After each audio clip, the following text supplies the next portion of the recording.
Buenas tardes a mis amados oyentes. Today we're going to venture into the three regions we will encounter in the pilgrimage of life. There is the deserts, the valleys, and the mountains.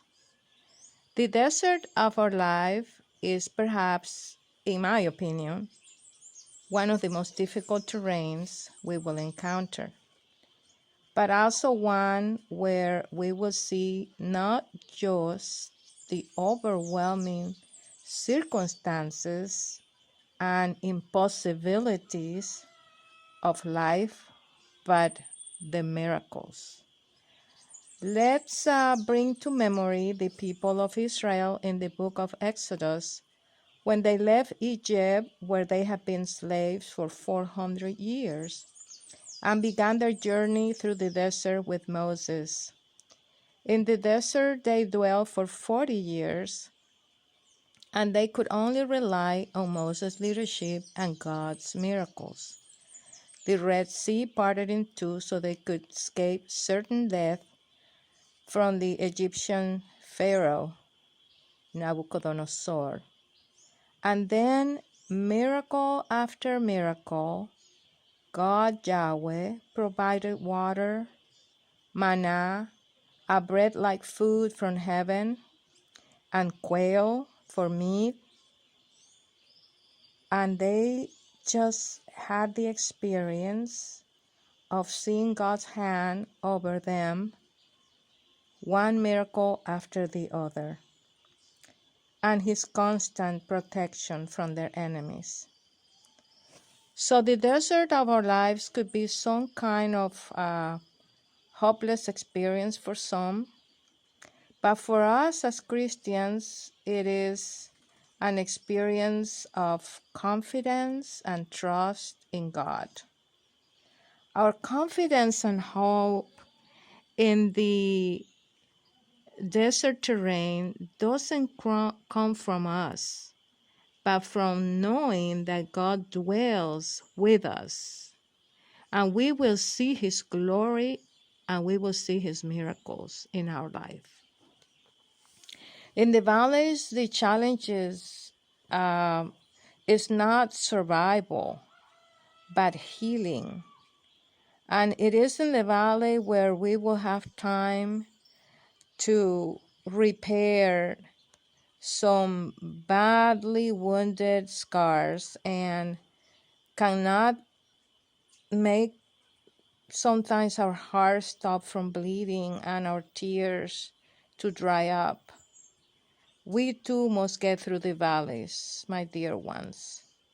For some, it is a longer journey of months or even years. There are no shortcuts. We must go through it. We learn to take one step at a time in the valley.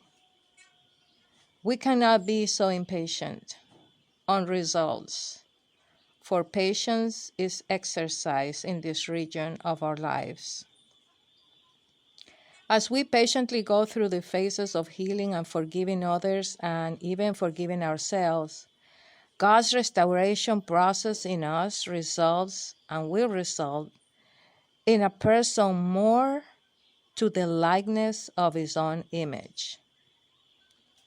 Unfortunately, if we don't allow God to work and restore the broken heart and broken pieces of our life, just like a skilled craftsman will do in restoring the pieces of a broken work of art, then we could become very resentful, unforgiving people and just come out of the experience miserable.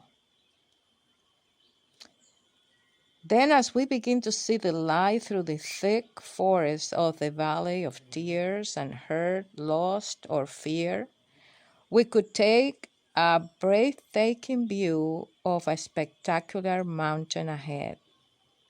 And yes, you guess, we have to climb it. We must get to the pinnacle. By now, The Lord considers us to be out of basic training, and as mature, experienced soldiers of God, must get to the top to receive our reward. He has been teaching us through the desert and valleys, strengthening us physically, spiritually, and mentally for the journey ahead to the mountaintop. We must remember that the mountain hides many challenges, obstacles, and dangers ahead. But also remember that thou shalt not fear, for the Lord our God is our shepherd. He is our refuge and our strength. He has prepared a cup that overflows with goodness, joy, peace, and everlasting life. So don't look back. Don't stop. Take one day at a time, step by step, move forward. Because like the Apostle Paul said in 2 Corinthians chapter 4, verses 17 through 18, for our momentary light affliction is producing in us an absolutely incomparable eternal weight of glory. So do not focus on what is seen, because that is temporary, my friends. Concentrate on what is unseen, for that is eternal. Whatever you are going through right now, remember, and just remember, it is temporary. Invite God to dwell with you today as you make your way up to the mountaintop. For he will not leave you or forsake you, and he will be with you all the steps of the way. May the peace of God be with you.